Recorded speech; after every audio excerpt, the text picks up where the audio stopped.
الله الرحمن الرحيم. عم يتساءلون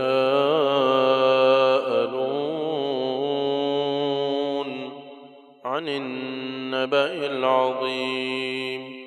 الذي هم فيه مختلفون. كلا سيعلمون ثم كلا سيعلمون.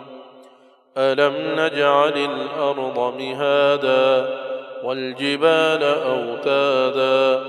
وخلقناكم أزواجا وجعلنا نومكم سباتا وجعلنا الليل لباسا وجعلنا النهار معاشا وبنينا فوقكم سبعا شدادا وجعلنا سراجا وهاجا وأنزلنا من المعصرات ماء ثجاجا لنخرج به حبا ونباتا وجنات ألفافا إن يوم الفصل كان ميقاتا يوم ينفخ في الصور فتأتون أفواجا وفتحت السماء فكانت أبوابا وسيرت الجبال فكانت سرابا إن جهنم كانت مرصادا للطاغين مآبا لابثين فيها أحقابا لا يذوقون فيها بردا ولا شرابا لا يذوقون فيها بردا ولا شرابا إلا حميما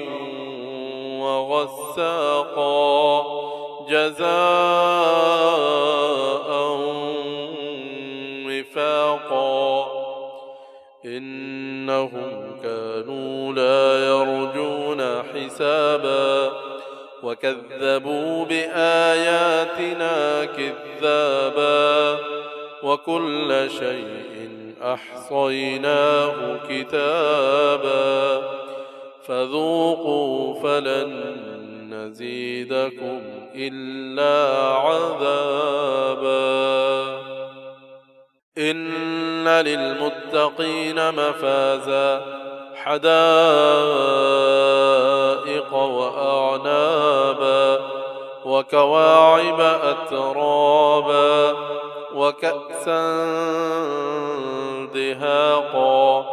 لا يسمعون فيها لغوا ولا كذابا جزاء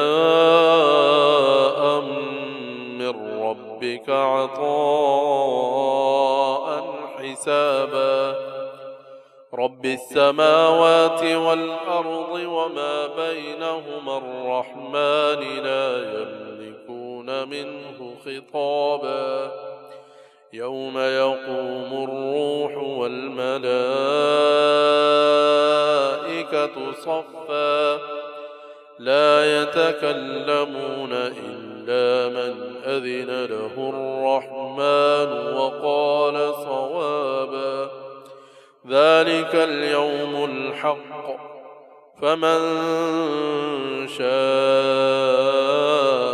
اتخذ إلى ربه مآبا إنا أنذرناكم عذابا قريبا